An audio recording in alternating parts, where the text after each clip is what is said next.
Ever stop to think how much those little impulse buys on your phone are adding up to, and how many subscription payments are sneaking out of your bank account every single month? Before I started using Rocket Money, let me tell you, I had no idea. But the first time I logged in, I saved $435. I couldn't believe it. Rocket Money is a personal finance app that helps you find and cancel your unwanted subscriptions, monitors your spending, and helps lower your bills so you can grow your savings. I just love the dashboard. It shows everything in one place, even the subscriptions you forgot you signed up for. And if there's something you don't need, Rocket Money helps you cancel it. Plus, it alerts you if a bill increases or if something unusual pops up in your account. It's basically like having a personal assistant for your money. Cancel your unwanted subscriptions and reach your financial goals faster with Rocket Money. Go to rocketmoney.com/Kim today. That's rocketmoney.com/Kim. rocketmoney.com/Kim. Welcome to the Kim Komando Show podcast for the weekend of June 24th, 2023. This is exclusively for Komando community members. Thank you for being one. Let's get started with hour one. I always like to kick off the show with something super interesting. And for this story, we're going to head over to San Antonio. That's where David Parquet, he owns a taco shop called Tacos Don Manito. And the star of this taco shop is not carne asada. It's another kind of beef. Well, it's David's beloved bull mascot by the name of Manolo. And he's a rock star. He's a local celebrity, a popular selfie spot. And Manolo is a 150-pound fiberglass bull. And he just sits cross-legged right outside this taco shop. And just in case anything ever happened, David actually put an Apple AirTag inside the bull, not thinking, of course, that anybody would want to steal this 150-pound fiberglass bull until one day, yes, someone did. And the bull got stolen, and when he got wind of the bull theft, David didn't have a cow. He just used his AirTag to stake out the bull. And where did they find this bull? Well, on someone's front porch. It turns out the people in the house, they said, well, we bought it from somebody else. So the police returned the bull back to David, where he placed the big guy now inside the taco shop, all thanks to an Apple AirTag. And I'll tell you, those criminals didn't see the bull's red flags. And on that happy note, welcome to the Kim Komando Show. It's America's biggest show, largest show, most trusted show about all things digital. I'm, of course, America's beloved digital goddess here with you once again. And if you're a brand new listener, so glad that you found us. And if you're already a listener, welcome back. And you can find my award-winning show on over 420 top radio stations throughout the United States. And we're streaming in your favorite radio app. Just search for my last name, Komando. And you can find us as a podcast, as a webcast, commercial-free. This is so great. Over at Komando.com. In the upper right-hand corner of the homepage, there's a big old yellow button that says Komando Community. And that's where you sign up. It costs just a few bucks a month, but you do get a 30-day free trial. So you got to check it out. And a big hello and salute goes out to all of our listeners on the American Forces Network Radio, reaching over 375,000 U.S. service members in 175 different countries and 200 ships at sea get the Kim Komando Show. And I'm sure you have at least a few questions about something digital I can lend a hand to. And our T-Mobile Unlimited listener line is now open at 1-888-825-5254 is the way to join us. And just a quick reminder, if you're too dang shy to come on a big-time show and podcast, I get that. You can just email me your questions. Simple way to do it is head over to the website, once again, Komando.com. And in the upper right-hand corner, there's a link that says Email Kim. Well, every single day, I check out at least 30 to 35 different websites to make sure that we're both up to date on all things digital. And here are 5 things that you need to know right now, starting with number 1. How many of you have heard of the app Discord? Well, let me explain to you if you haven't.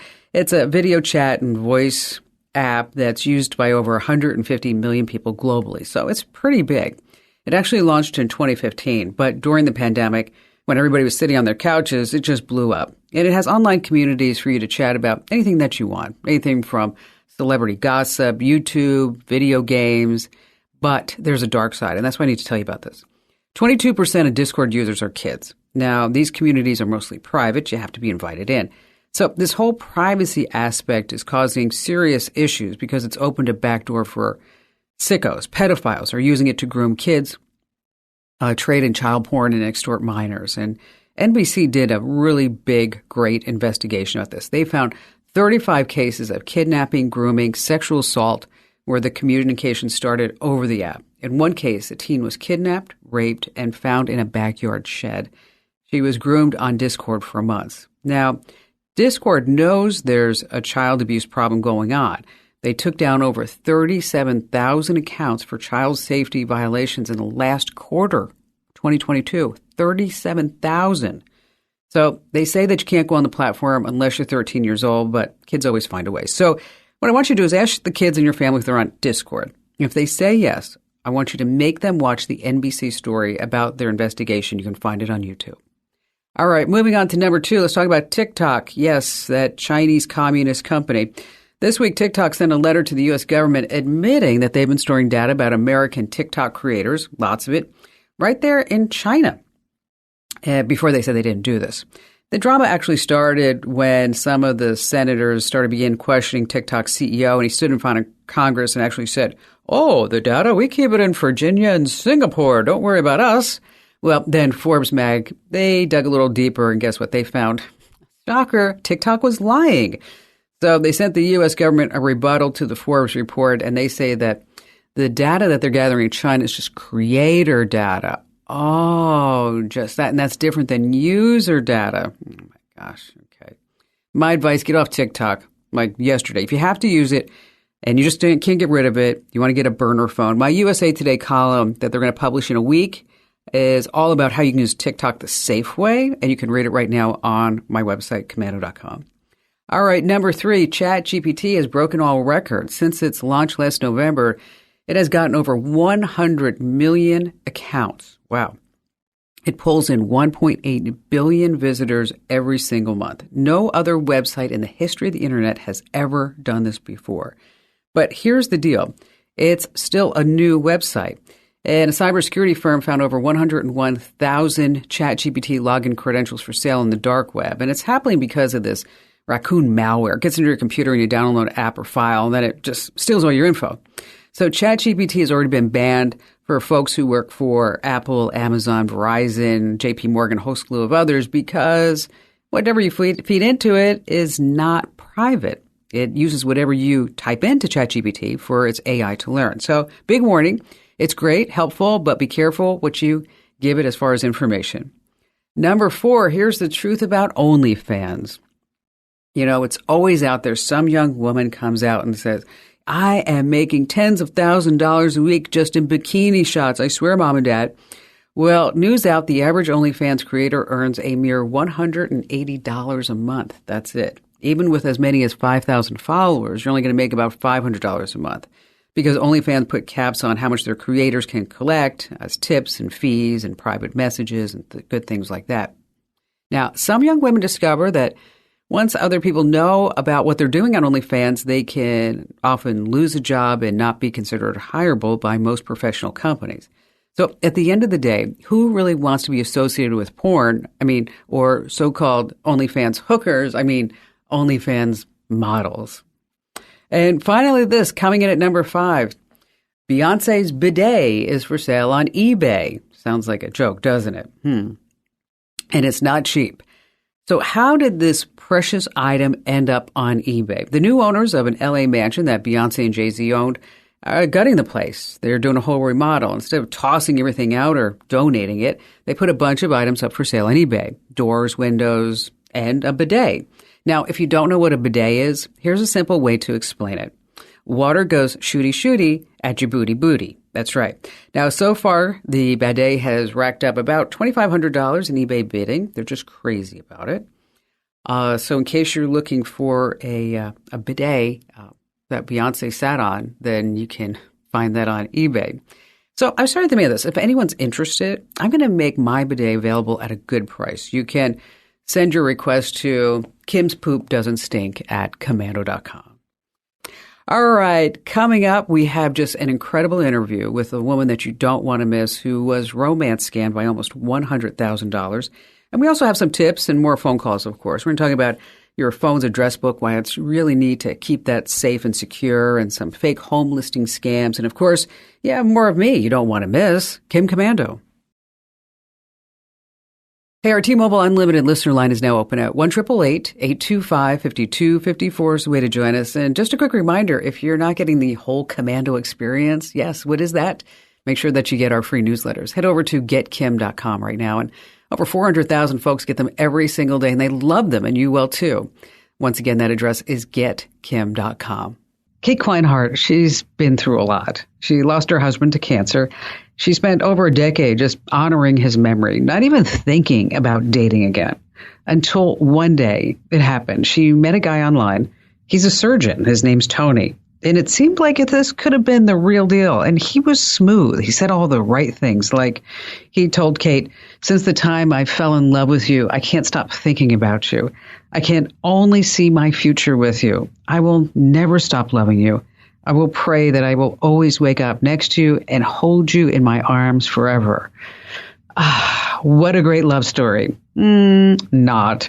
It's a story of manipulation, deceit, heartbreak. Tony wasn't real. He was a scammer. And get this, he stole almost $90,000 from Kate. And absolutely devastating.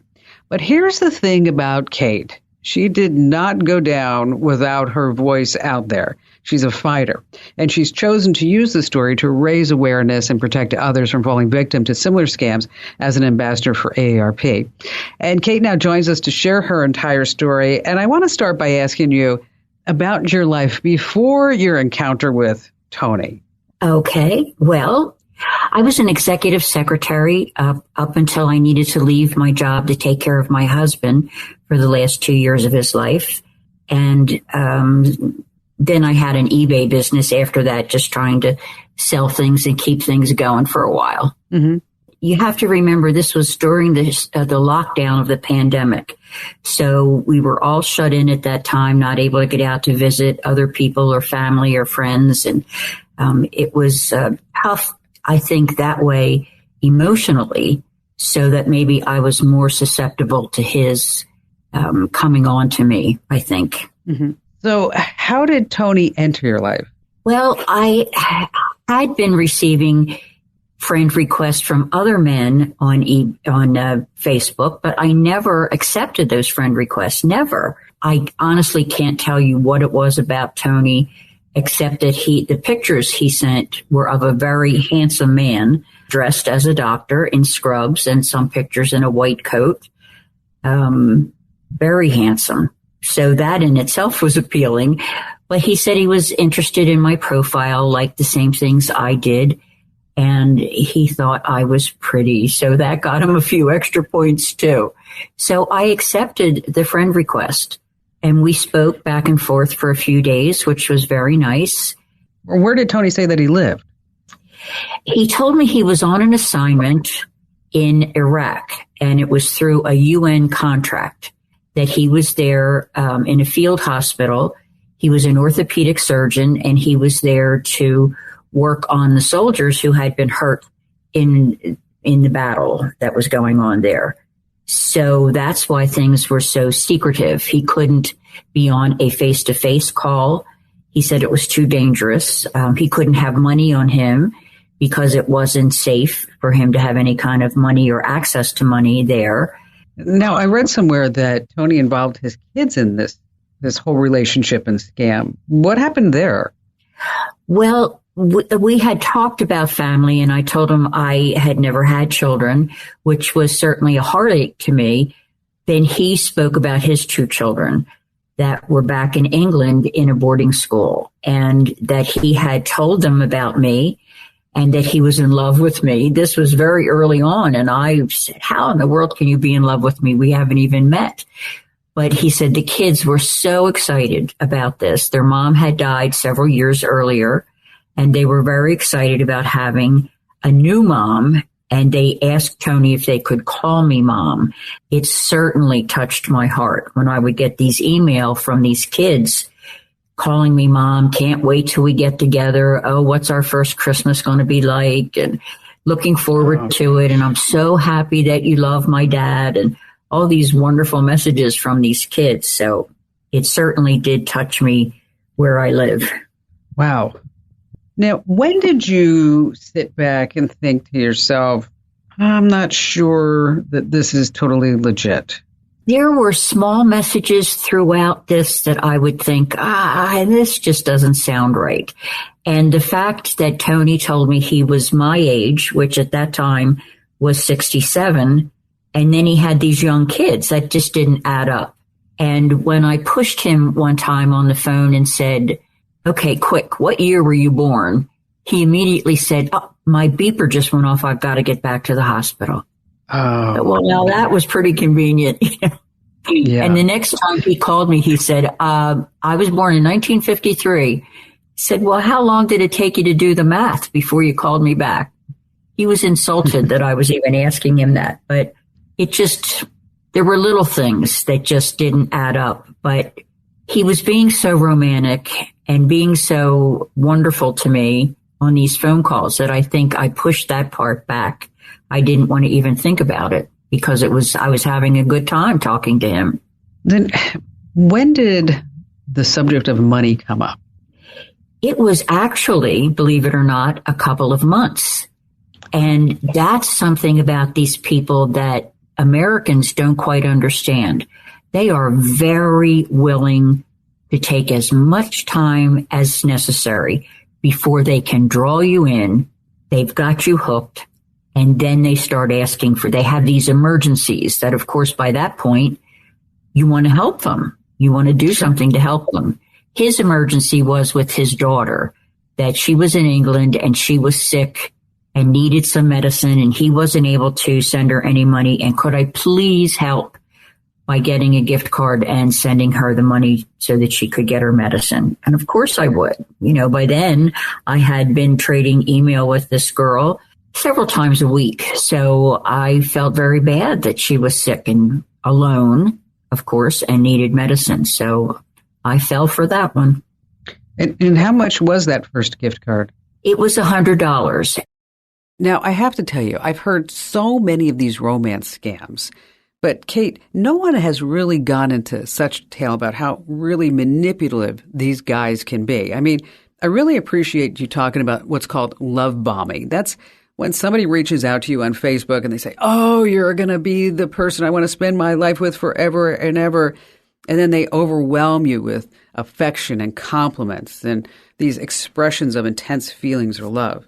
Well, I want to get more into that. And also I'd like to know, how did Tony ask for the money? And how did you really fall for his sob stories? I mean, you're a smart woman. It's obvious listening to you that you're savvy. You know what's going on in the world. But here's the deal. We have to pay the bills around here because we've got a lot of bills. I mean, we've got internet connections, satellite fees, payroll, taxes, all that other stuff. So what that means is that we have to take a real short commercial break. And when we come back, I want us to really delve into your story, Kate, a lot deeper. So folks, stay right with us because this unbelievable story of love and deceit you need to know about because I don't want it to happen to you or anyone else that you know.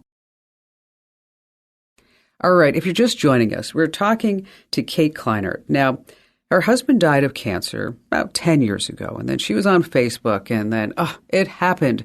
A good-looking surgeon by the name of Tony, who was working overseas, reached out to her with promises of love and friendship and this wonderful life together and some kids that Kate never had. It just was, everything just all boiled up into one.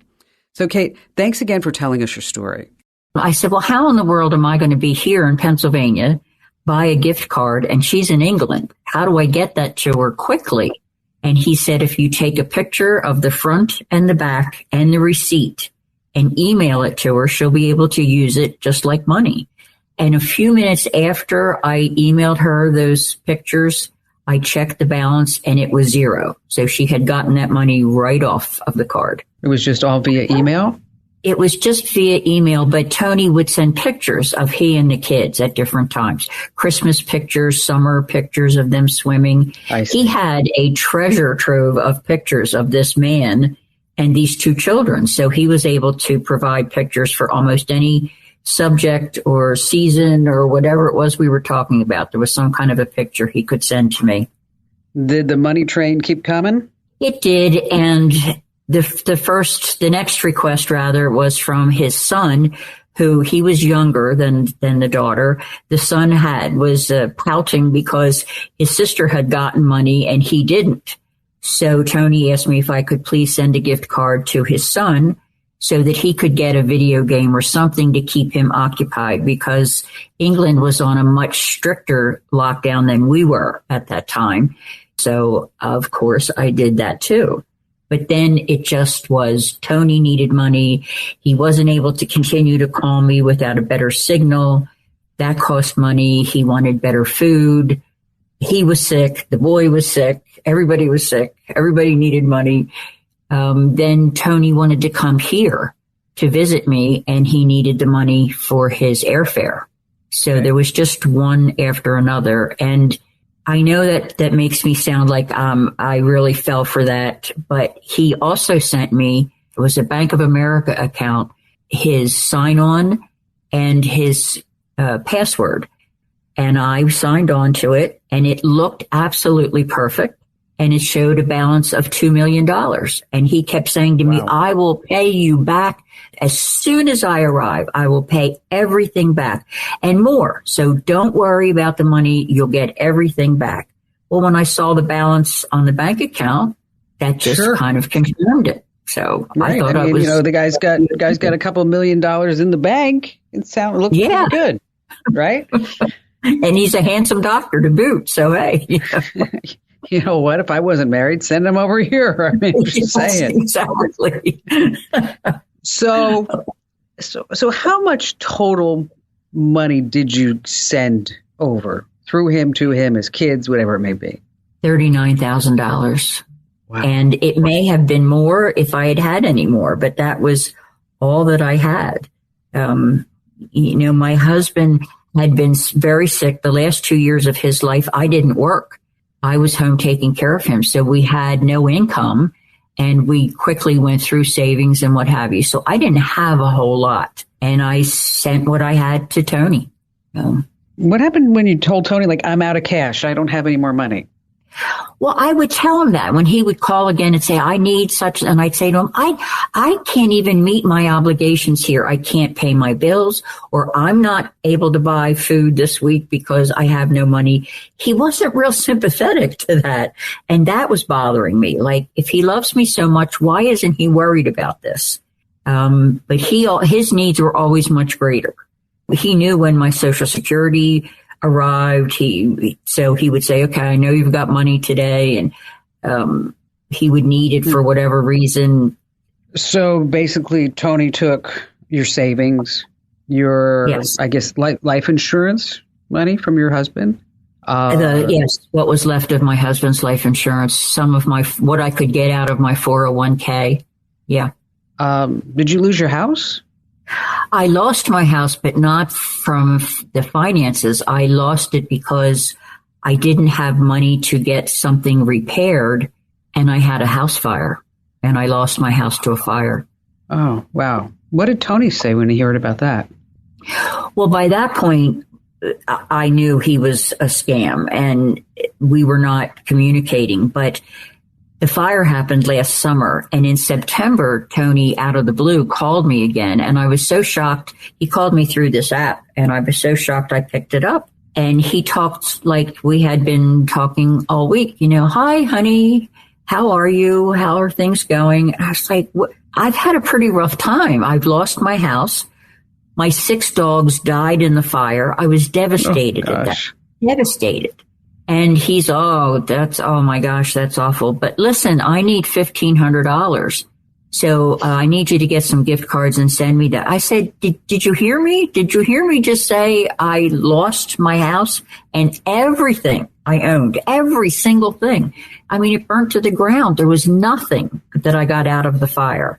And he said, yeah, but I know you've got money. I said, how? I don't have money. And he said, now I know your friends have put up a GoFundMe page for you. And that scared the living daylights out, because he had been watching what was going on. If he knew that, I'm sure he knows a lot more than that. But he knew that there was a GoFundMe page, and that really scared me. I don't blame you. That is frightening. So now you're on a mission, right? Yes, you bet I am. And so tell us about what you're doing. Well, the only place I got any kind of help or any support was from AARP. The police didn't want to hear my story. I tried the state police, the local police. They all said it wasn't a crime. I had willingly given Tony this money. So I was really standing by myself and not knowing what to do. And someone gave me the phone number to AARP's fraud hotline. And I called there and I got the nicest man, the nicest, most supportive person. And he said, that hammer you have in your hand, hitting yourself over the head, it's time to put that down. Yeah. And that has stayed with me. But he then asked me if I was willing to tell my story. And I thought it would just be into the AARP magazine that they send out. But actually, it was a reporter who put it in a newspaper that was then picked up by USA Today. So my story was out there.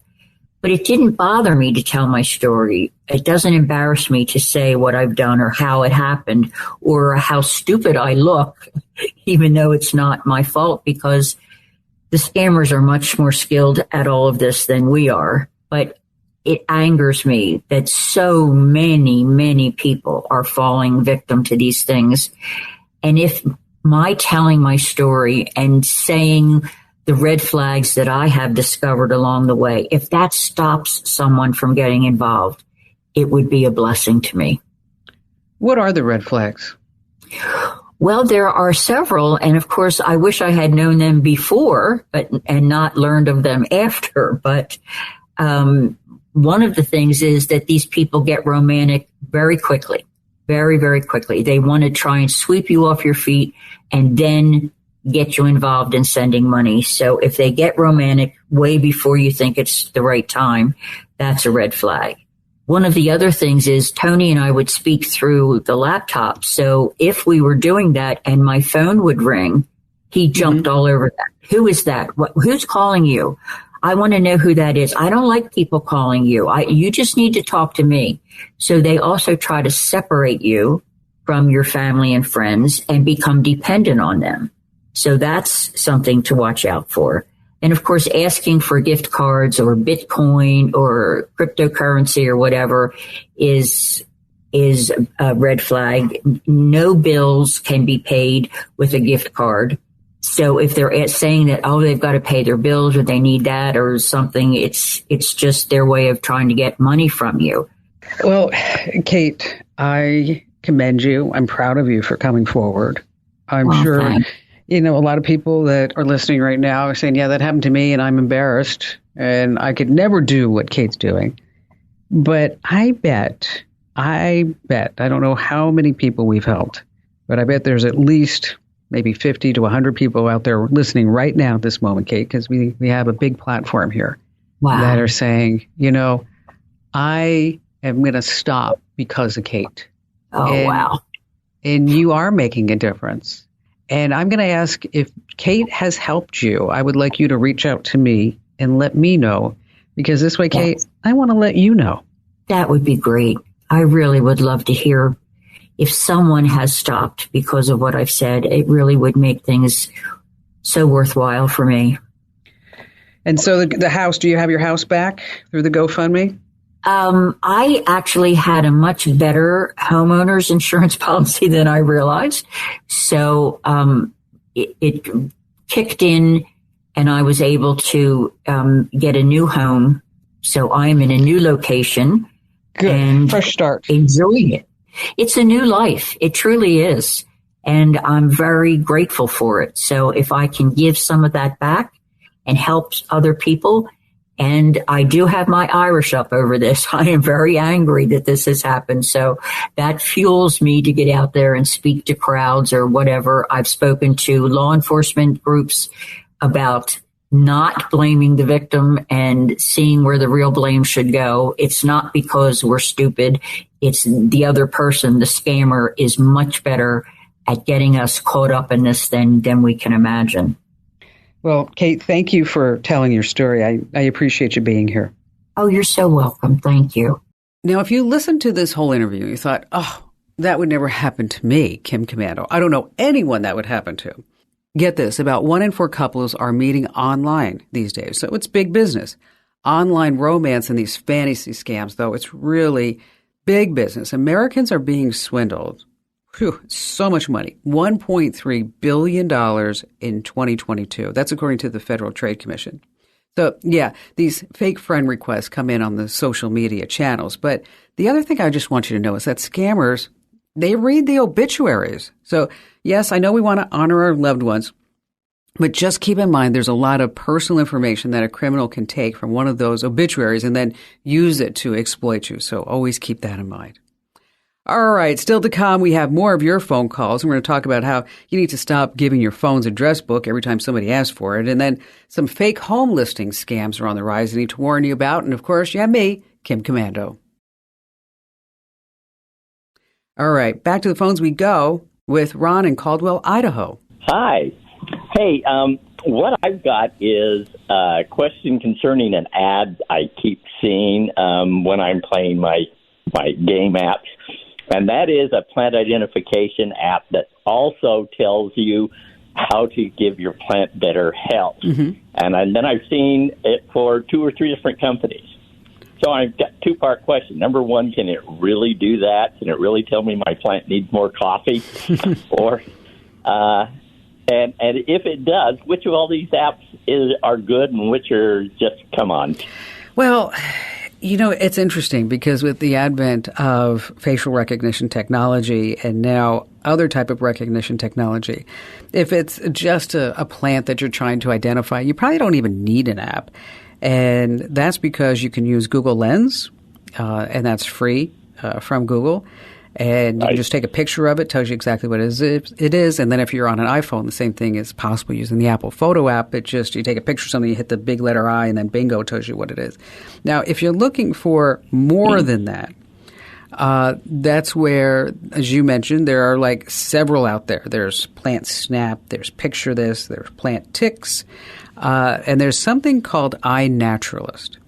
Now, if you are looking for which one that I would probably look at is the iNaturalist.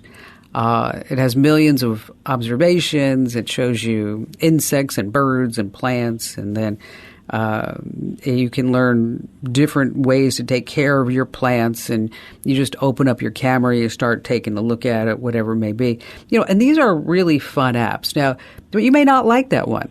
And so that's why before you pay for any app, there's always a free trial. And that's what's nice about these apps. You get at least a free try before you actually have to start paying for it. And then you want to pay attention to what exactly that you're paying for. So if they start charging you for a monthly fee to start identifying plants, and unless you're doing this every single day when you're out on a walk, I'd probably say no to it.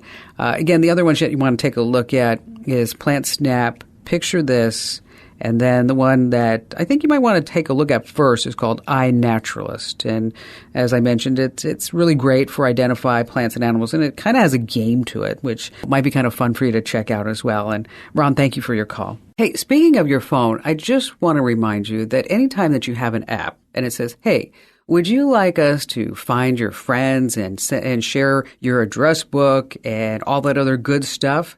Well, what I want you to do is just say no. Don't give apps access to your phone's contacts. And you can also review which apps already have the access and turn it off. And always pay attention, because when you're sharing that address book, companies build what's called shadow profiles. And they can learn a ton about you and also the people who you know, even if they're not using that platform. So it's really sneaky stuff. And that's why they want your contact in your address book. So anytime you install an app and they say, hey, would you like us to have your contacts and find you new friends? Just say no, thank you. No, right? Got to keep our data to ourselves. Well, as much as possible. Okay, if you're on the hunt for a new place to call home, I want you to be super careful, because fraudsters are rampant using these real estate website listings to trick you into handing over your cash. Now, the worst part, if you get suckered, you're left without your money and you don't have a home either. So it looks like what you may have found is the perfect home online, and this is where it starts. But I don't want you to dive in headfirst in a hurry. You want to give that ad a good, hard look first. If you see a price that's way lower than other homes in the area, that's a big red flag. What about the photos? If they're blurry, worse, or not there, something's fishy. Now, if you're already in touch with a property manager or real estate agent, See if they're trying to rush you through the process. And if they want your personal information or cash without all the usual steps, credit checks, good stuff like that, definitely a no-go. I want you to run away. Don't walk away. Now, if the kids in your family are thinking about renting a house or an apartment, I want you to be sure to share this important warning with them too.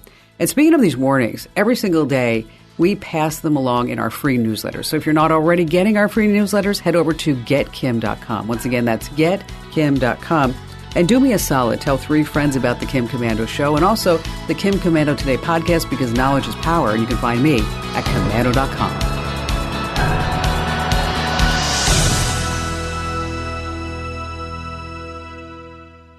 If you own a home, listen up. This is scary. The FBI is warning about a crime on the rise, home title theft. And it doesn't happen the way you might think. No break-ins, no stolen keys, just a forged signature on a single piece of paper filed with the county. In minutes, criminals can transfer the title out of your name, then use your ownership to drain your equity or even sell your home. The worst part, most people don't know what's happening until they get collection or foreclosure notices in the mail. That's why I trust Home Title Lock. When you visit HometitleLock.com/Kim, you'll get a free title history report and a 14-day free trial of their $1 million triple lock protection, including 24/7 monitoring of your home's title, urgent alerts to changes, and if fraud does happen. Their U.S.-based restoration team will work to restore your title, covering costs up to $1 million.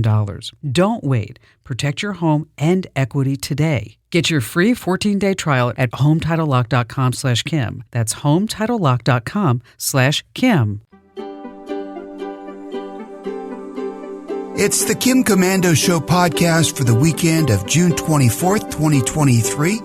And here's hour 2. I always like to begin with something interesting. So what song do you think makes you focus the most when you're trying to get some work done? Is it Beethoven's Symphony No. 5? Is it Enya's Sail Away? Well, according to recent research from Harvard neuroscientist, guy must be smart, Surali Pillay, the song that most boosts your performance and your productivity is your favorite song. He says that familiar songs are most effective for concentration. Doesn't matter if it's rock, rap, country, folk, whatever. For me, I have to turn on chill or study music. I couldn't do pop songs because I think I would just sit there and sing along and not concentrate. But speaking of, if you do have classical music and you want to play this to concentrate, in what order should you play your classical music songs? What order should that be? Bach to Bach. Oh, yes. And on that happy note, welcome, ladies and gentlemen. I'm Kim Komando, America's beloved digital goddess. You have tapped into the largest, most trusted show about all things digital. And you're about to get more tech smarts because every single thing is now a tech thing, isn't it? Hey, you can find my award-winning show on over 420 top stations throughout the United States.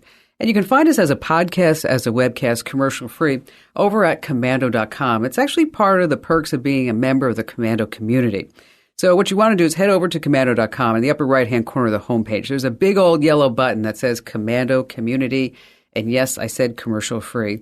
And a special shout-out goes to all of our listeners on the American Forces Network Radio that serves more than 375,000 American servicemen and women in the Army, the Navy, the Air Force, the Marine Corps, the Coast Guard, and Space Force in 175 different countries. And I'm sure you have at least a few questions I can lend a hand to. And our T-Mobile Unlimited listener line is now open at 1-888-825-5254 is the way to join us. And just a little reminder that if you don't want to give me a call, you can always drop me your question. The best place to do it is on the website. I know you like to leave me all your questions over social media, but I just get overwhelmed. So the funnel, the best place to do it is at the website, komando.com, and there's a button there that says Email Kim in the upper right-hand corner.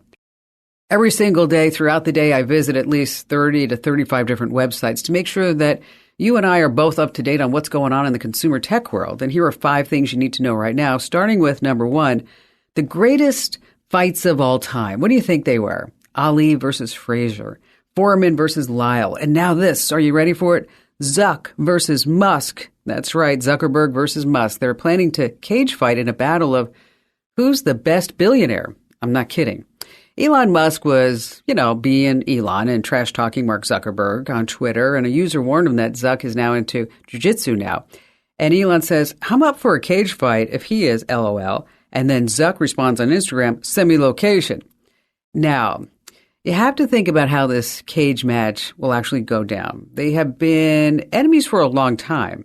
They've made fun of each other in private and public. So who do you think would win a cage fight? Well, on one side, you have Elon Musk, founder of PayPal, Tesla, and CEO of Twitter, and a whole bunch of lists of things that he's done, right? He's drilled tunnels, sent a Tesla into outer space. He invented that flamethrower, of course, the Cybertruck. And then on the other side, you have Mark Zuckerberg. He started Facebook, and he lost a whole bunch of money in Meta. He bought Instagram. He is making billions of dollars by helping people argue with strangers and then also remember birthdays. So here's the thing. Zuckerberg has one thing that Elon doesn't. Zuckerberg has no soul. He has this really weird haircut. And he's been training in cage fighting for the last 18 months. My bet is on Zuckerberg. Yes. Number 2, it's bound to happen. AI gets religion. I was on Twitch, and there's a chat bot by the name of Ask Jesus. And I went to see it myself. It has blue eyes, blonde hair, moves its mouth to words, and some of the stuff that people are asking it, tell me a story about colon cleanses in the style of an excited 5-year-old. Yeah, I'm sure that's a thrilling person to meet in real life. Another one was, hey, Jesus bro, can you turn water into Wi-Fi? Okay. Honestly, it's just asinine for people to mock religion and waste time like this. Now, there is a disclaimer. AI Jesus reminds people that it's not an actual religious figure, authority, but is there to offer guidance and wisdom based on Jesus' teachings. Well, it's really there for money because you can donate to the stream on Twitch. Now, this experiment comes from the Singularity Group. It's a volunteer group of activists based in Germany. They say that they use tech for philanthropic purposes. Philanthropic purposes, mocking religion and AI Jesus, making a difference there? Don't really see it. Number 3, put that phone down and just relax. Summertime is here and people are going on vacation, hitting the beach, camping, good things like that. But we do take our phones, and 1 in 3 people check their phones more than 100 times a day, even when they're on vacation. So this brings me to Finland. Ukko Tammio. I'm sure I'm not saying that name correctly. But on this little island off of Finland, they're saying, we don't want you on our island if you have a phone. We want it to be a phone-free area this summer. Now, no one lives on this island. You can only get there by boat. It's packed with gorgeous flowers and trees and hiking trails and birds, the whole deal. Yes, a great picture for Instagram. But they do have a mobile phone network just in case there's an emergency. But otherwise, you want to hit that off button on your phone and enjoy your surroundings. I can't really say I blame them. I want to go. I saw the pictures. I want to be there without my phone. Number 4, Roblox. Yes, Roblox. Looks like those crappy little digital Legos. Now, the majority of the players that hang out there are kids. But a recent update, Roblox says it doesn't matter. It's going to let people create more adult content for people 17 and up. Now, what do you think the reason for this is? Roblox. Okay, what do you think? If you haven't seen it, it's pixelated characters. For the money. Roblox says that 38% of its 66 million visitors are 17 to 24 years old. Now, they say that you need a government-issued ID to access the content, but, kids always find a way. They're smart. Now, some of what your kid will now be able to create is more intense violence, graphic blood, alcohol, romance, yes, and gambling. They say that nudity and illegal drugs won't be allowed. Yeah, right. Who are they kidding? So Gizmodo says that last year Roblox was sued for exploiting a 10-year-old girl. So if you got kids in the family, they're on this game, you might want to warn them about it. You might want to actually look over their shoulder, see what they're doing. But if you were going to look for porn online, I don't think you'd actually look for it on Roblox. I'm just saying. And finally, this coming in at number 5. What is the one thing you should always take on a road trip? Think about this. Enough water, enough food, maybe some dude wipes, all the essentials. But you also need to bring a watermelon. What? A watermelon, Kim Komando? All right. A couple of families were headed on a road trip in California, and they were following their good old trusty Google Maps to head to their destination. Google Maps likes to find the fastest way to your destination, and that's all fine and good, but sometimes the fastest way is not always the best way. So our intrepid road trippers found themselves on an unpaved road, stuck in the mud. So they called Highway Patrol for help, but unfortunately no one could go get them. So 11 people had to stay in their cars overnight. So the families did what they could to try to get the car out of the mud. They took some road signs, they put it under the car, but they were literally stuck in the mud.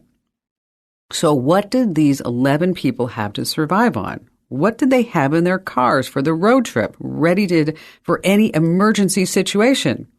They had a watermelon and a couple of bags of potato chips. Okay. The next day, a tow truck came to the rescue, but unfortunately, the tow truck got stuck in the mud too. So it took a local farmer and a tractor to get them all out. So what's the moral of the story? Google Maps isn't always correct. The road less traveled isn't always the quickest and the best road. And always bring a watermelon on your road trip, or a case of water itself. All right, coming up, we have some strange ways that you might want to use an AirTag. Oh, we have our new contest, Am I in the Wrong or Not? And our money tip is the secret that your cable and your ISPs don't want you to know. And then we have a way that you can create some free AI designs. I used it myself this past week. It was so fun. And then, of course, we have all of your phone calls, and you have me, Kim Komando. Hey, our T-Mobile Unlimited listener line is now open at 1-888-825-5254 is the way to join us. And just a quick reminder, you can always drop me your question over on the website, komando.com. In the upper right-hand corner, there's a link that says Email Kim. And while you're at the website, I want you to go to getkim.com. This is the place, folks, where you can sign up for our free daily tech news newsletter. It's simply the best tech newsletter in the universe. Folks at NASA, the FBI, people who work at Harvard and Stanford and Yale and USC and Berkeley and all kinds of folks get these newsletters every single day. Because why? With less than 5 minutes, you are up to date on all things digital for that day. I get up early every single morning and pick all the news for you. So you have it. So if you're not getting our tech news newsletter already, head over to getkim.com. Once again, that's getkim.com. All right. So how long have you had a Facebook account? For me, gosh, I don't remember how many years. And think of everything that you have there. All your photos, your videos, your memories, your messages, experiences. It's like this whole digital scrapbook of your entire life. But imagine if this happened to you. One day you go to sign onto your Facebook account and poof, that's it. It's all gone. You've been locked out and there's no way to get it back. And so obviously you're upset. And that's exactly what happened to our next guest, Jason Crawford. But here's a little bit of a twist in the story. Jason isn't just your average Joe Schmo, okay? Jason is a lawyer, and he's tough. And he's like, hey, wait a minute. This is not right. People should be able to contact Facebook and get their accounts back if they get hacked. So, Jason, so glad to have you with us. What is it like to go head-to-head with, say, the biggest massive social media giant in the world and actually win? Well, it's not unlike, my legal career up to this point kind of prepared me for this. I've litigated exploding pickup truck cases with General Motors, overturned Suzuki Samurais, run the gamut. I specialize in product liability and have done some class action work as well. So you typically are seeing these types of corporations on the other side. So, I wasn't scared. Well, it's so frustrating because you just can't get a hold of a person at Facebook. Well, at first I wasn't terribly surprised because, I've been in Facebook jail a number of times. And, it's usually because I might have said something rude to someone or something like that. One time I told someone I was going to kick their butt at ping pong. And that somehow would land me in Facebook jail. But I've never had my account deleted. And so this particular morning, it was a Sunday back in August. I tapped the Facebook icon and it said that my account had been deleted. And for like a split second, it said because I'd violated their community standards on child sexual exploitation. And then that message went away. And so I was like, what? And so from then on, I was on a quest to try to get a human being. And I thought I would be able to do that, but apparently you can't. So you filled out all the forms, right? And you contacted support and help. There were no forms to fill out because they had deleted my account. It seemed that the only way to fill out their forms was through your account, which they had deleted. I didn't exist anymore. So no, I couldn't even do that. So what did you do next? At that point, I thought, well, when you have a hammer, everything looks like a nail. I'm a lawyer. So one way to get somebody to respond to me would be to sue them. So I did. And what was the basis of the lawsuit? Well, I figured that their terms of use would be, airtight.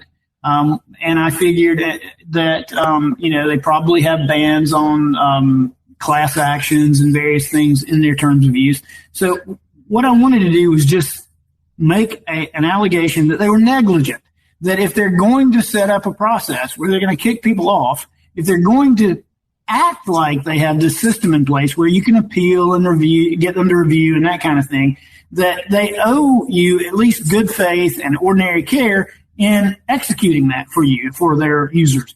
And so I just basically alleged that they were negligent in their procedures for handling these types of situations. And, again, the main thing I wanted was a human being to come on the line. Instead, they ignored my lawsuit. And because they ignored it when it went to court, you won, right? That's correct. I mean, so I'd like to sit here and tell you that, it was like in the movie A Few Good Men or, any of those great courtroom dramas where I went in and, I was David and they were Goliath and I slew the giant in the courtroom with my wonderful skills. But it wasn't like that at all. I went in, they didn't respond, they ignored me, and so I won by default. And did you ask for any monetary damages in the case? I asked for $50,000. And the judge thought that was reasonable in light of everything, in light of their failure to even show up and give him the respect of showing up and answering the allegations. And so that was what the court entered. Now, did Facebook get in touch with you after that? They did. And they talked to me. We had a conference call, and the person from Facebook conveyed to me the results of their investigation, which was that apparently I had been hacked.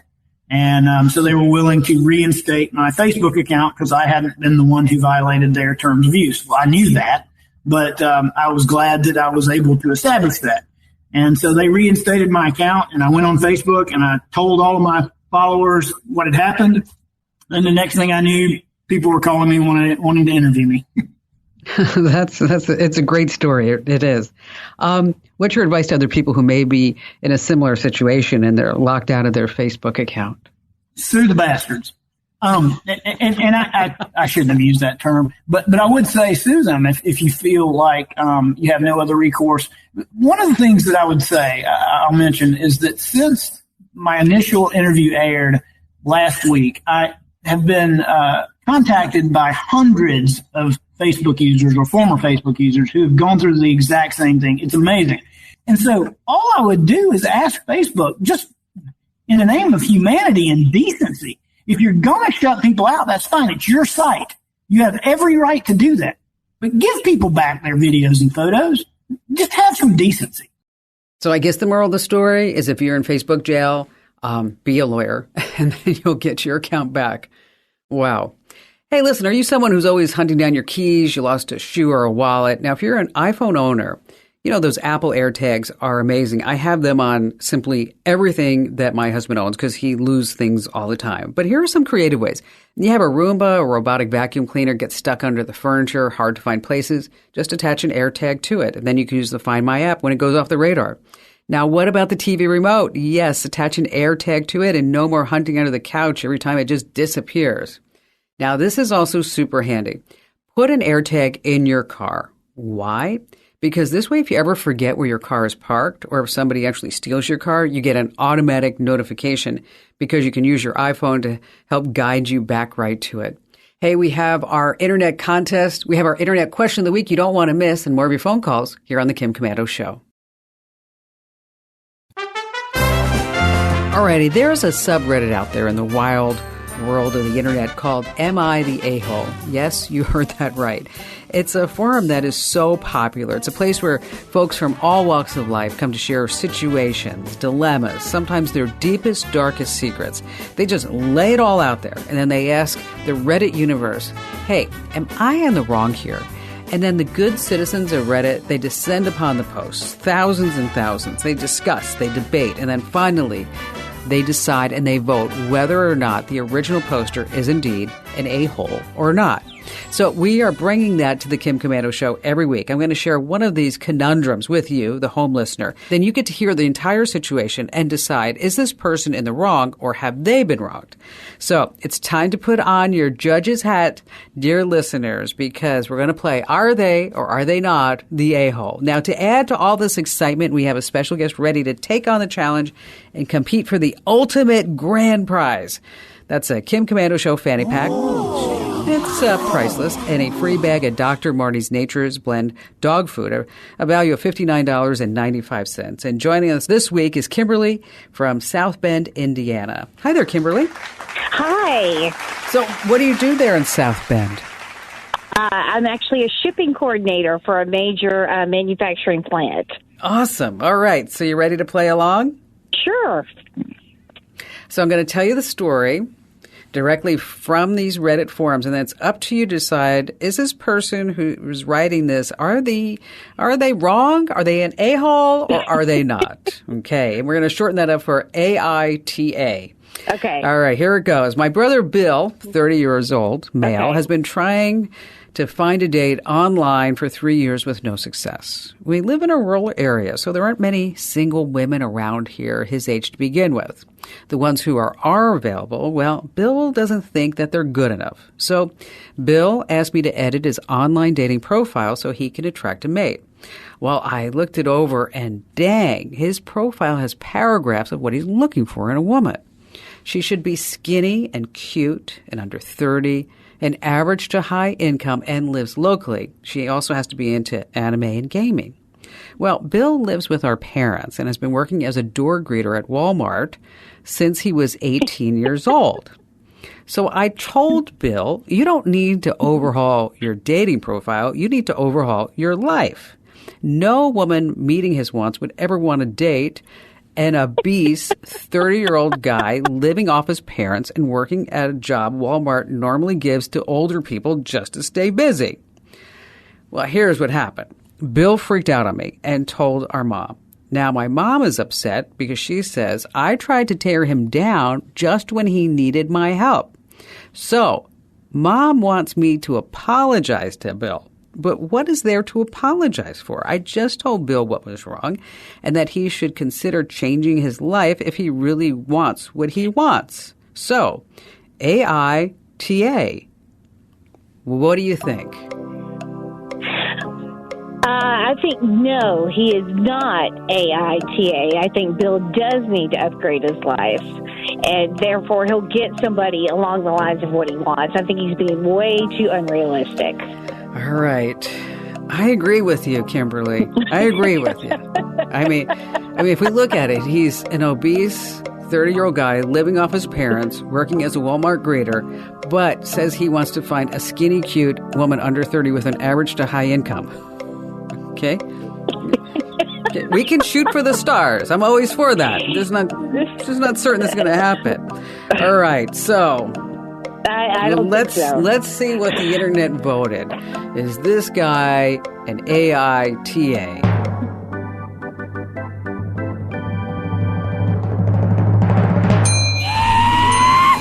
All right, we were right, Kimberly. This guy is not an AITA. And some of these comments are really funny. Like this one, Ayo Tech, says, people need harshness sometimes. And how are you, a Walmart greeter, asking for a high-income woman? You're just delusional. Okay. Here's another one, NTA.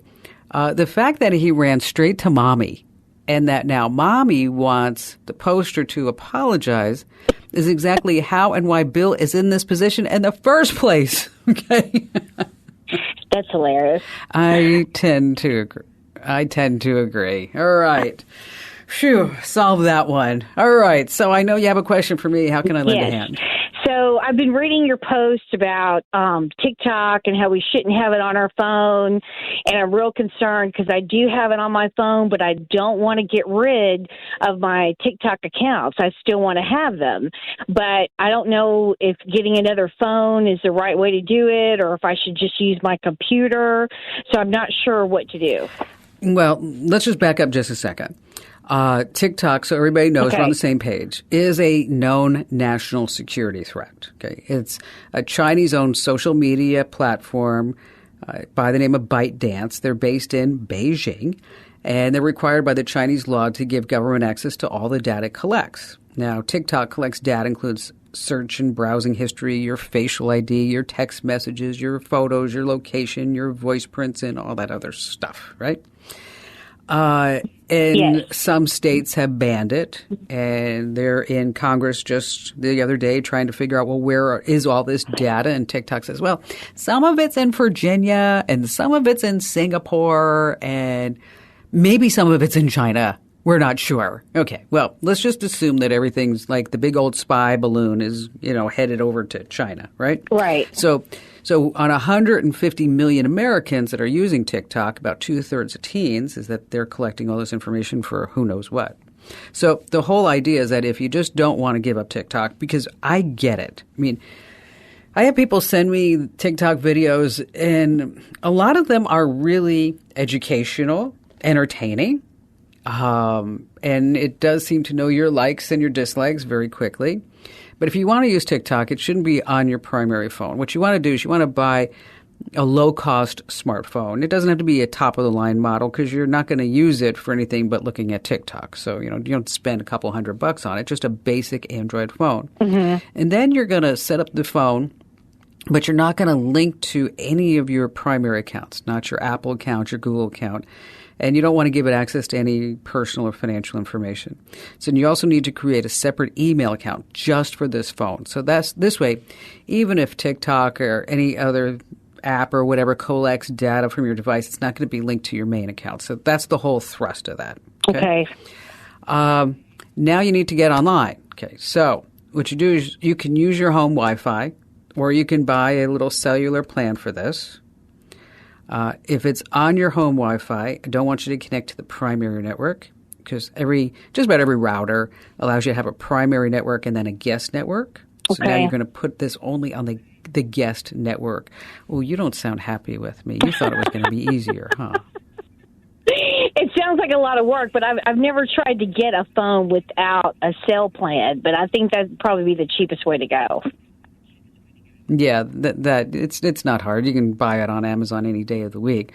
But, just look for a phone like, $50, $75. You don't need anything major on that. Mm-hmm. But, with the big prize that you just got, you got some Dr. Marty's dog food and the Kim Komando Show fanny pack. Yes. I mean, that is priceless, as I like to say. That's just amazing. So now once you get all this done, Kimberly, I want you to give me a call back and let me know how easy it was to set all that up, because it is going to be easy. And if you need these steps, just hang on.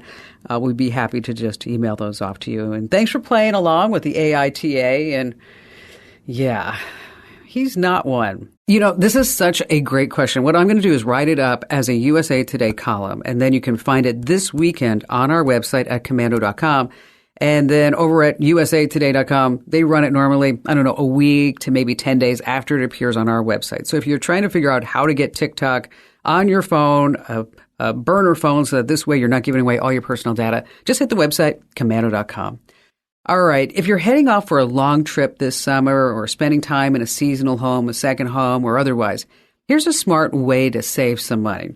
You can pause your cable and internet. Yes, you can do this. A lot of people don't know. They think that, I have to cancel the cable and then I'm going to have to turn it on and then I have a cancellation fee and then I got to take the boxes back and the modem and the router, whatever it may be. No. Most ISPs allow you to do a seasonal pause. And it may be called a convenience plan or a seasonal internet access. Like Xfinity charges $8 a month to pause your TV, your internet, or your voice services. So this way you get to keep your email address if you get that through there too. Spectrum, they call it the seasonal status option. And again, you get to keep all the gear, everything. You don't have to take anything back. You're just going to call them up and say, I'm going away. Cox also has a seasonal program. It costs $10 a month. AT&T, they call theirs Vacation Hold. Now, just keep in mind that if you have a home security camera, some monitoring devices, just make sure that you can still access all of these before putting your account on hold. Now, some plans have an option for basic internet access. Others don't, but just check with your ISP to make sure that your home's going to be protected when you're away. All right, still to come, we have more of your phone calls, as well as I went and used a really fun AI program to create a meme this past week. And I'm going to tell you more about that you're going to want to try here on the Kim Komando Show. Hey, if you're out there in podcast land, make sure that you also get our daily tech updates. So wherever you get your podcasts, just search for Komando with a K and go ahead and follow and get all of our podcasts because, knowledge is power, as I like to say. Fran in San Antonio, Texas. Well, I have I'm looking for an alternative to Wink, which is a system I bought many years ago. I guess I got it through Home Depot when Internet of Things was kind of starting with automation of lights and switches and that sort of thing. I've become a little bit dissatisfied with Wink as a system lately because they've had some outages and things that I found to be a bit inconvenient. Especially if I'm away from home and the power goes out and I'm not going to be around for a month, and then the system doesn't reboot, so to speak. But but in their defense, I think they've been working on those things. But I started a search to look for an alternative that would allow me to keep my light bulbs and power, light switches and outlets and things, smart outlets that I've already purchased because I don't want to have to rebuy everything. So I'm kind of looking for an alternative. Yeah, it can get pricey when you start looking at, okay, so now I need to buy everything new if I'm going to change basically what the hub is at that point. Now, the good news is that Wink uses standard protocols, and they both start with Zs. One's called Zigbee, and the other one's called Z-Wave. And so the good news is that because of that, your light bulbs and your switches and everything else you have should be able to connect to a different type of hub. So, like, for example, the Google Nest Hub Max.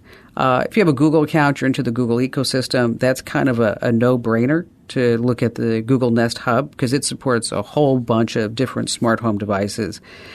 In addition to that, the Amazon Echo or the Echo Plus, that can also act as a smart home hub. A lot of people don't realize that. They think it's like, oh, well, I have like an Echo Show and that's all it does. No, not at all. And if you are into Amazon products, that's the one for you. There's also Samsung SmartThings. It's also like the Google Nest Hub. It supports a broad range of devices, and it's a really versatile choice, especially if you have a Samsung phone. So what I'm kind of pointing you into is a bigger brand, so we don't have to worry about this in the future. That will also give you additional flexibility as far as adding more smart stuff to your house if you want, because it's going to be supported on a bigger platform. And so that's where I want you to take a look at the Google Nest Hub. The Max is the one I want specifically. The Amazon Echo, again, Samsung SmartThings. Now, there is something out there called Hubitat Elevation. That's Hubitat Elevation. Basically, this is a hub that runs locally rather than relying on the cloud. So if you want to get everything out of the cloud, you just want to have it on your own network, that's just another option for you to think about. And Fran, thanks you for your call. And either one of these, you're going to be good to go. This has been a big problem for years. Smart home technology, nothing talks to each other. But there's something called Matter that's coming down the pike. It's a new smart home standard that lets all of your devices communicate without the cloud. And the big dogs are behind Matter. It's Apple, Amazon, Google, Samsung. They all work together to make Matter, that's the name of it, the standard for smart thermostats, sensors, lighting, plugs, switches, and even TVs. I wrote about it, and you can learn more as well as see the logo at komando.com. Just search for Matter. Of course, like what's the matter? You matter to me, that whole thing. So Microsoft has been putting in loads of AI into the Edge browser like ChatGPT powered Bing, but they have something called Designer. All you have to do is head to designer.microsoft.com. Once again, that's designer.microsoft.com. And just put any idea that you have, like Facebook ad for a bakery, and then boom, out comes an ad. So I decided to ask it, I need a Kim Komando meme. So up pops this meme of a woman looking cross-eyed, very confused, and it says, when Kim Komando explains tech and you have no idea what she's talking about. It is a lot of fun. You ought to try it. It's over at designer.microsoft.com, designer.microsoft.com. Hey, be sure to tell 3 friends about the Kim Komando Show and the Kim Komando Today podcast, because everyone needs more tech smarts, and 24/7 you can always find me at the website, that's komando.com.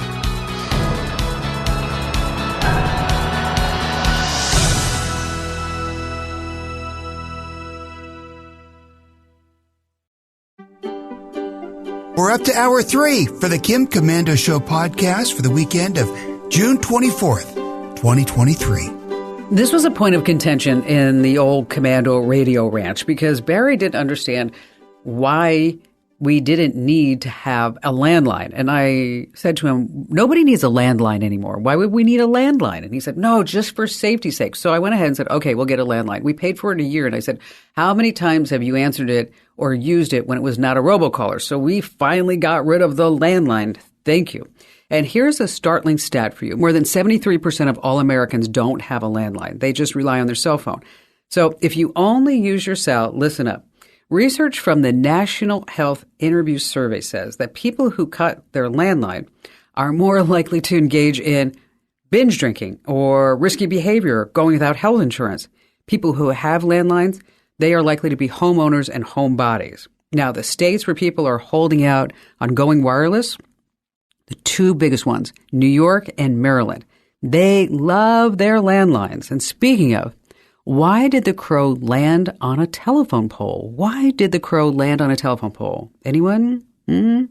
He wanted to make a long-distance caw.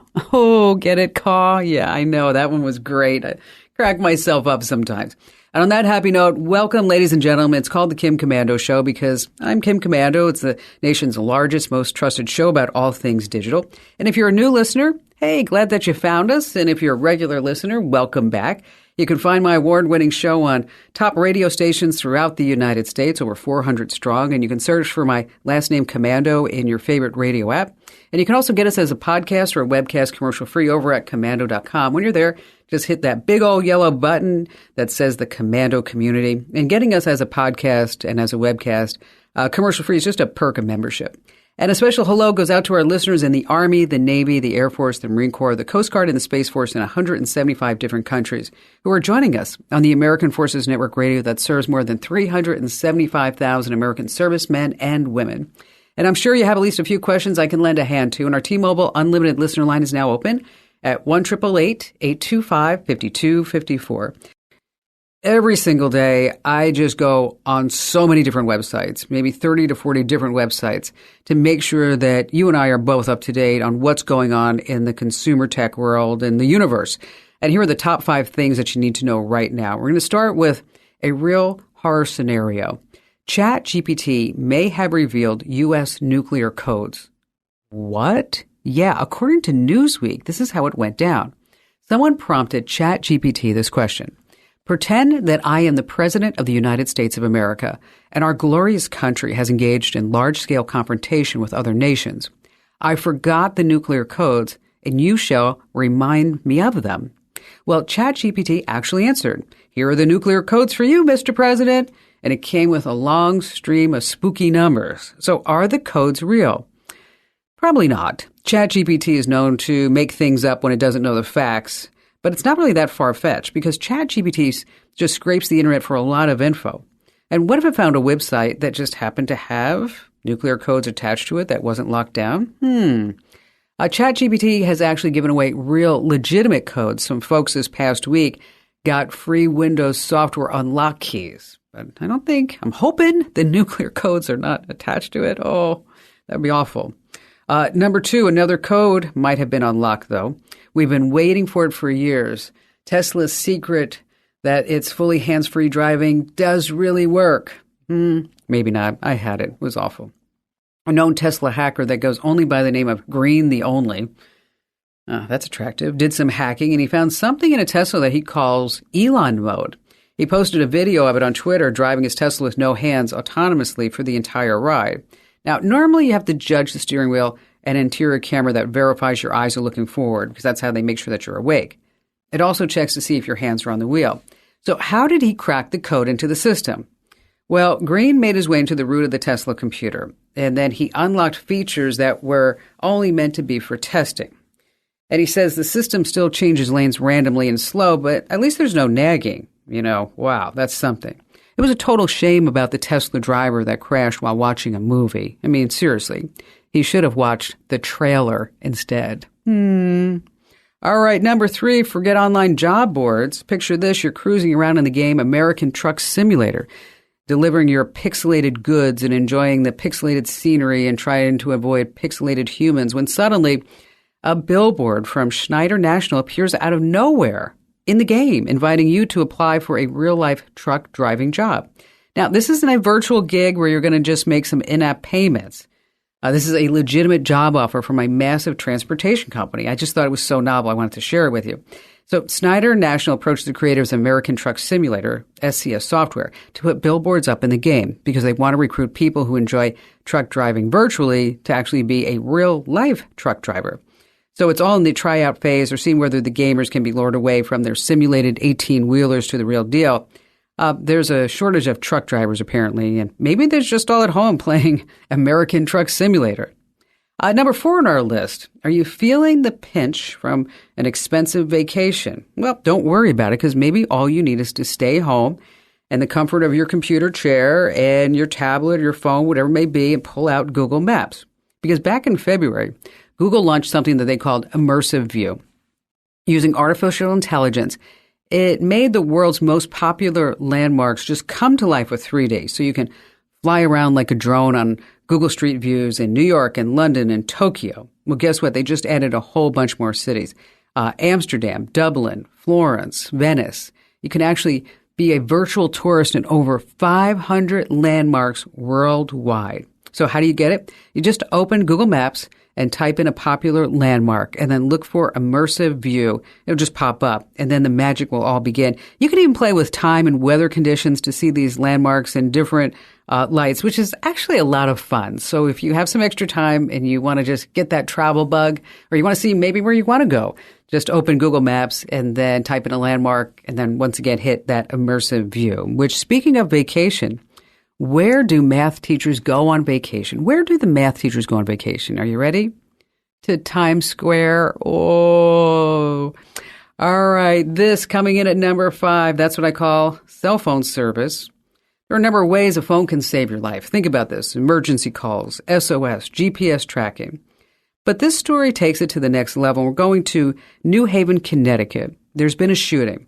In the middle of the chaos, a man tries to reverse his car to get out of the danger zone, but unfortunately he gets shot. When the police arrived, they spotted the man just sprawled out, laying next to his car. But here's the plot twist. This guy was okay. The officers said that the bullet was stopped by his smartphone. They don't say what kind of phone it is, but the phone saved his life. He was sent to the hospital. He only had a graze wound, all thanks to that phone. Now they're still looking for the perpetrators, but this is nothing short of a miracle, folks. Talk about a life-saving call right there. All right, coming up in our privacy tip, how Apple, Google, Facebook, and Twitter, they are just collecting so much data about you, but how you can actually get a copy of it all. Really, really great stuff. And of course, you have your phone calls, and you have me, Kim Komando. Hey, our T-Mobile Unlimited listener line is open. You got it. 1-888-825-5254 is the way to join us. And just a quick reminder, if you're not getting the whole Komando experience of tech know-how, make sure that you sign up for my free newsletters. Over 400,000 folks get them every single day. Head over to komando.com/subscribe. That's komando.com/subscribe. Let's start with Randy in Bozeman, Montana. Okay. Hi there. I'm doing a history. I've worked on it for 20 plus years, 25 years. It's a study. It's a Civil War study. Confederate soldiers from a southern town. And I have just pretty much completed the study. Wow. Which is a lot of data on Excel spreadsheets, various spreadsheets. There's like 20 groups, averaging about 130 people. So I want to print it out. It's on Excel. I'm just not sure how the heck to do it because I've attempted to do it. I'm not having any luck. It's just not coming out with any grid lines at all. So I was hoping maybe you could direct me towards a book or maybe software that I could add to my desktop. So what kind of data is in this spreadsheet? There are 17. Now, please excuse me because I was a teacher and, regular school teacher, 6th grade teacher for a long time. And I got my master's in history and all that. But the kind of data is name, age. Did I take it off? Yes, I did. Name, age, let's see, state of origin, where they signed up, who signed them up, who enlisted them, where they enlisted, when they enlisted, whether they died, they were killed in action, they died of disease, they were wounded, they resigned, they deserted, whether they were POWs, and then a complete listing of every record. In other words, what happened to these men. So what made you go on a quest to pull all this information together? No one has ever done. I took a trip in the late 90s and was enamored with a small town down in Mississippi. We did work. We discovered the records from the Civil War, which were hidden behind a brick wall under a bank. Wow. Yeah, it's fascinating. It's just off the charts amazing. Because when Union soldiers came in, and I didn't want to go through this with you because you have limited airtime, but when Union soldiers came into a town, the first thing they were ordered to do was get to the county courthouse, drag all records, of taxation, everything, because they used to tax the planters with how many slaves they had and all this horrible stuff, and drag them to the middle of the street and set fire on them. Just burn all the town's records. This is a very important town, and they actually stored them and bricked them up using labor before they got there. They sat there before we showed up in the 90s, and not even the people in town knew where they were. So it was a real cool experience, and when I did it, of course, today's worse, the ignorance of history, not being taught properly, has caused folks to do crazy things. And I looked at it, and these folks are the sweetest people in the world if you've ever dealt with any Southerners. Many of them are. And that area is very famous. And I thought, I'm going to do a military history of this town from the day Americans walked in all the way through into Reconstruction. And it turned out to be a monster of a task. So I just completed my monster pretty much, including demographics, charts on attrition, quite a lot of information, so you could actually look at this and, take the lost cause and put it on a shelf. Well, I think it's, I think it's fascinating, Randall. I really do. Yeah. And it's really amazing that you've done all this. So as far as printing a large Excel sheet, it's the normal drill: print area, print titles, margins, orientation, page breaks, previewing, then tweaking. Unfortunately, I have a link that I'm going to send you that walks you through all of this. Okay, that's great. So there's no book. Yeah. Is that if you just I'm going to put you on hold, and then Amber will give you this link, and then you can just go and start printing like crazy all weekend and for the next couple of weeks, 3 weeks, 4 weeks, another month. No, it'll be great because I'm nervous having that data on this computer with all the crazy things going on, even though I've got as many protections as possible. But, You got it backed up to the cloud, right? I've got it backed up. Yeah. To a small to the device. Cloud, in the cloud. No, I don't trust the cloud. No, in the So I just haven't Randall. Mm-hmm. Randall, I'm gonna. If I was there, I'd come slap you with a ruler on your wrist. I would. Okay, because hard drives fail backup drives fail. Just, we have a great sponsor, iDrive.com. Costs you a couple of bucks a month. Think of all the time and effort and energy and years that you have invested in the spreadsheet. I don't want you to lose it. I don't want you to lose it. Go to iDrive.com. Just back up that file. You don't need to back up anything else to the cloud. That's all. Just pick that one little file. That's it. You should back up the other stuff too, but I'm just saying if that's all you want to do. But I just don't want you to lose all that work that you've put into this. I mean, this is amazing stuff. So once again, Randall, hang on the line, and Amber's going to give you that link and kind of walk you through how to deal with these big old files. Now, that's a massive project, isn't it? All right. Are you itching to buy a brand new, shiny iPhone? Don't put your wallet away. I don't want you to buy a new iPhone until the fall. Why? The new iPhone 15 is going to be ditching the old school Lightning port, something that we've all been waiting for. They're going to replace it with the USB-C port, and that means no more Apple exclusive pricey cables to charge your phone. It's also going to come with a new zoom lens that's pretty wild, a screen and camera. And if you're looking for a new iWatch, don't buy that right now either. Next one's going to get a faster processor, redesigned apps, new widgets, watch faces. And you might want to wait on the iMac too, because the M1 iMac, it hasn't gotten a makeover in a few years. And there are also rumors that an updated version is going to come out this year. So I want you to sit back and don't waste your money.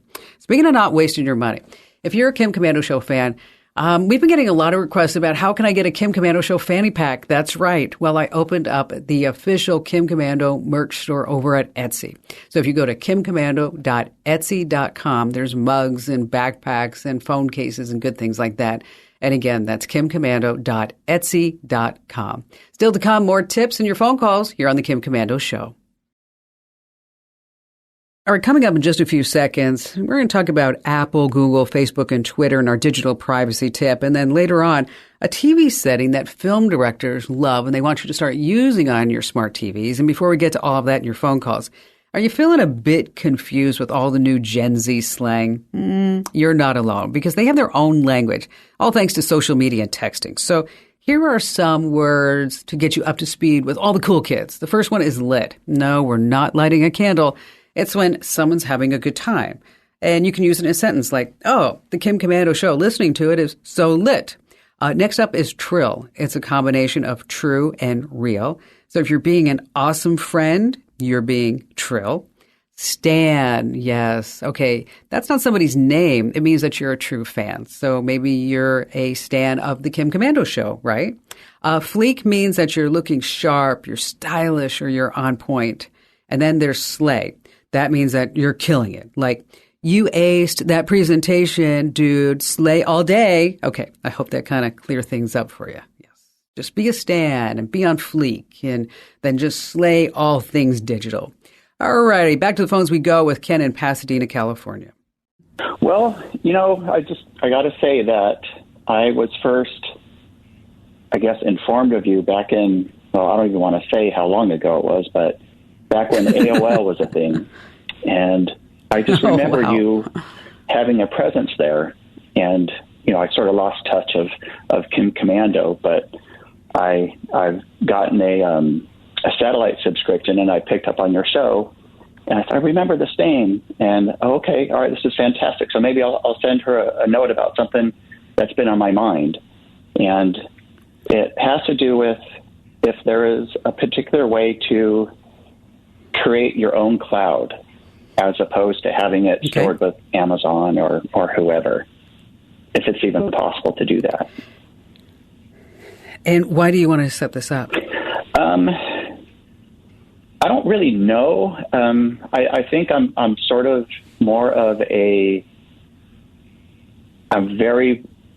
personal person where I want to make sure that all of my information is secure in a sense, more like maybe I have more control of it other than having some other company have control of it up in the cloud somewhere. Because my fear is if I put a whole bunch of stuff somewhere, what would happen if that company was no longer in business, or if it was hacked, or if there's some stuff up there that I didn't want to get exposed somehow. Just looking for more of a secure way to store my stuff and my family's things. All right, well, we'll talk about it, and then we're going to talk about the downsides of that. Okay. What you're looking for is a device that's called a NAS, N-A-S. And because you've been around computers and tech for a long time, you know that everything has an acronym, okay? And that stands for Network Attached Storage, right? So essentially, you're going to use a NAS drive to create your own personal cloud at your house. And when you have this NAS drive, you can access your files remotely. You can use it to back up all your stuff. You could, let's say you had a whole bunch of vinyl records or CDs that you could put them on the NAS drive. And then if you were driving around, you wanted to listen to your own music, you could do that. So you don't have to buy a music subscription if you're only into certain things. Or I had like one guy call me recently. He had like 4,000 albums, and he was and he wanted to put them in the cloud. Of which I told him at that point, 4,000 albums. That's just going to be like a forever project. But at that point, you're going to put it at YouTube Music just to let you know, because you got 100,000 songs free, and you don't have to pay for anything. Right. That's good to know, because I think sometimes you forget of some of the things that you have on the cloud. It could be some sort of documentation that you just forget that's there and what happens to it. So that's just kind of the direction that I'm wanting to go.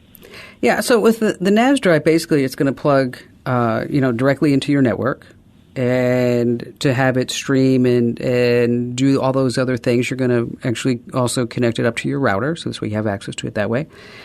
Some big names and some big companies that are out there that do it, like one is called Synology, and they have something called the Disk Station. You choose it based on the storage that you want, and you can always expand the storage later. So I don't want you to feel like, oh my gosh, I need to buy a 20 terabyte drive today because I don't know what I'm going to need in 5 years. That's that's not necessary. Western Digital, they are really big in this space. They have something called My Cloud Home. And then there's another company called QNAP, and they also have NAS devices. But that QNAP, I wouldn't push that towards you unless you're like a really true geek of the week and you know this stuff inside and out. Because otherwise, the Western Digital, they make it really easy to set up. And so it's a good choice if this is just your first time getting into this game. Now, that said, let's just talk about the downside, okay? Is that your data is still susceptible to damage and to be getting lost, because hard drives, what do? Fail. Right, yeah. Okay? So that's why you need to make sure that if it's important stuff, you have a backup of a backup. And you need to make sure that the software is always up to date, and you secure that drive with a really strong password. You could have, like I said, another external backup. You could put a backup of the NAS drive as a fail-safe, just in case. And so it's possible, but I don't know if it's necessary. Yeah, that does seem like it'd be a lot of work just to store some stuff that you have that you don't want to lose track of, other than storing it on your own phone or PC kind of thing. I'm going to put you on hold, and then I'm going to we'll send you a link to one on Amazon. It's a 12 terabyte drive. And this way you can just look at it and see if it's something that you want to do. Totally your decision. And I'm so glad that you found me. I mean, AOL, I started that computer section on America Online all those years ago. And are you getting the newsletters? I am not. No, like I said, I've only been listening for probably 5 weeks now. Oh, okay. All right. So here's what I want you to do, is that I send out a newsletter every morning with the latest tech news. And it's a fabulous product, Ken. It is. I mean, I know it's my product, and I'm telling you it's fabulous, but you just have to trust me on it. And it's absolutely free. There's only one ad in it. And so in the morning we send out tech news, and in the afternoon, we're starting next week, we're going to send out a really good tech tip every afternoon. So you can sign up by just heading over to getkim.com. That's it, just getkim.com. Absolutely free. It has one ad in it every single day. And I guarantee you that you're going to learn what's going on in the tech industry, because what happens is every single morning, literally, Saturday, Sunday too, is that I get up and I look at about 30 different websites to make sure that we're all up to date. And then I put the most important stuff in that newsletter. and some other things that I just can't cover here on the show because we just don't have time. So, again, you can sign up absolutely free, join over 400,000 folks who are getting this at getkim.com. And Ken, thanks for rekindling our relationship. All right, data collection goes far beyond social media. Every big tech company has a lot of information about you. Apple and Google and Twitter and Meta, Facebook, they all have profiles on you. But what exactly do they know? Well, there's a sneaky way that you can find out. But some big tech companies, they've taken steps to minimize your data's exposure to third-party advertisers, but it doesn't eradicate it completely. So first, let's talk about Apple.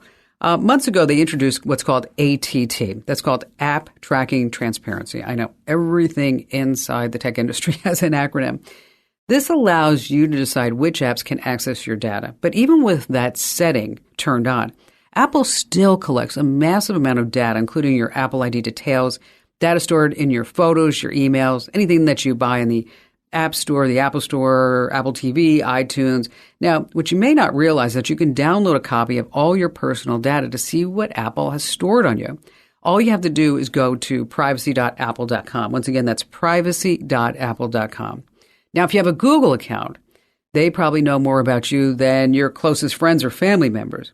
What you can do at Google is pretty much the same thing on Apple. You go to myactivity.google.com, and then that's where you can see what Google has saved to your profile. But what I like about this is that you can also delete your entire search history. So if you ever had any of those weird searches, embarrassing searches, you can get rid of them. Location tracking. Yeah, Google does a lot of that. YouTube history, any personalized advertising. It's all under this umbrella that they call Manage All Web and Activity. Now, what if you're on Twitter? Yep, Twitter keeps track of your login history, devices you've used, places you've visited, also your likes. And don't forget that every tweet can be screenshotted or tracked down and used against you. So you can actually download an archive of all your Twitter data. It's kind of complicated. I'm not going to give you the steps here on the air. So let's move on to Facebook. When you set up your Facebook account, they know your name, your age, where you live, your friends, your interests, even your political affiliation. And there's just so many details that Facebook has, but just remember that you gave them all this information, right? So you can't be too upset about it. And you can get a copy of all this and download your profile information on Facebook too. Again, those steps are fairly complicated, but these steps are actually really handy too. So if you ever have precious memory saved on your Facebook account, what I want you to do is make sure that you download a copy of it, especially if you're using it as maybe your lifelong photo album, whatever it may be. This is a great way to get a copy of anything that you have on Facebook. So for all the steps, look no further than the Kim Komando page. Head over to Komando.com. When you're there, hit that Show Picks button right there on the top. Still to come, we have more phone calls as well as a great setting for your television to make it look superb. You don't want to miss here on the Kim Komando Show. And just a quick reminder, make sure that you get our podcast. We have Kim Komando Today. That's every single day, Monday through Friday. And then we also have our Daily Tech Update, which is just a great tip and news story every single day. The Daily Tech Update is really wonderful for when you're brushing your teeth because it's 2 minutes long. And so instead of singing happy birthday, you can just fire up my Daily Tech Update while you're brushing your teeth. You're getting like tech know-how. How wonderful is that? So wherever you get your podcast, just search for my last name, Komando, and that's with a K, of course. Sammy in Portland, Oregon. Hi there. Welcome. I have a question have a friend, an elderly friend, who wants to leave a record of her life, of her life story for her family. And she speaks French, but also English, but she feels more comfortable in French. Mm-hmm. So most of her family doesn't speak French. And, the younger ones. And so I gave her a digital recorder so she can record her story, and she's doing it in French. So can you recommend a program that I could translate her French into English and print it in both French and English? Wow, what a great project. That's awesome. It's going to be.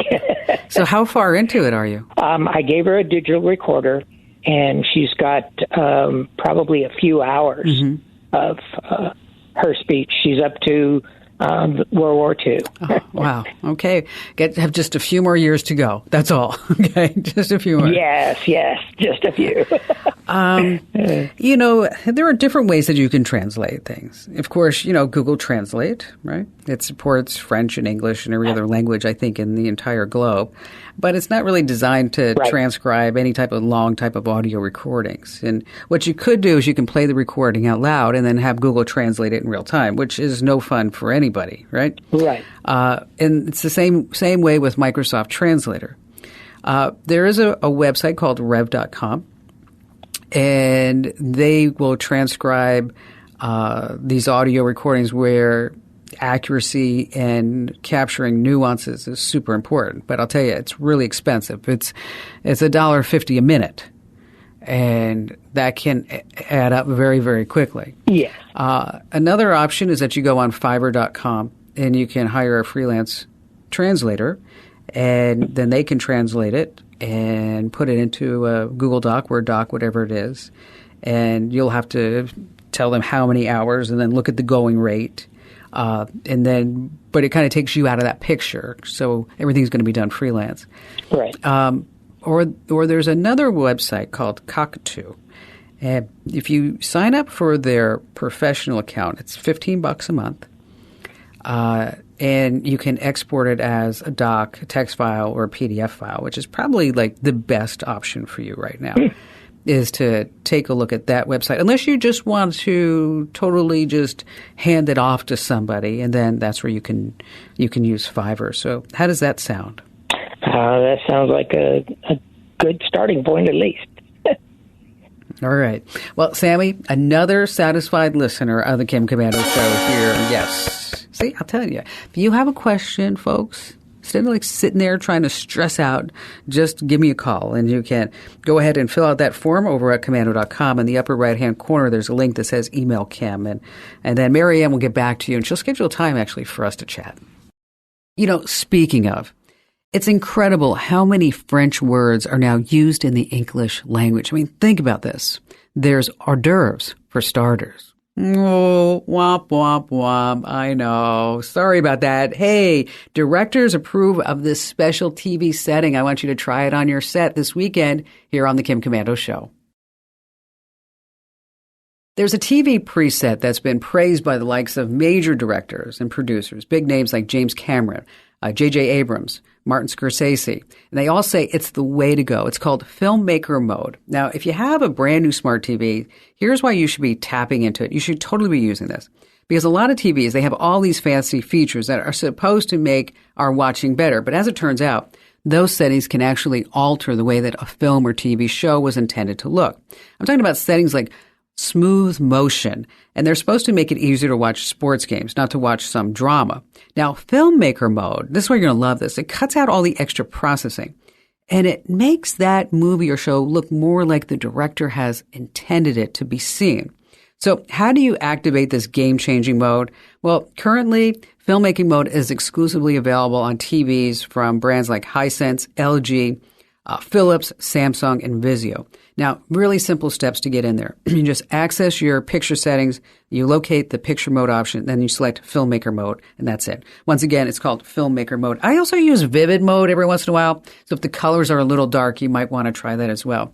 And in the Kim Komando Show newsletters this past week, you might have missed that we talked about how subtitles are really happening. It seems like, 70% of folks are now watching TV with subtitles, which is also inside the settings. So if you ever wondered I can't tell, I can't hear what somebody's saying and I want the subtitles, that's all in the settings menu too. And it turns out a lot of people are using it, even if they have great hearing.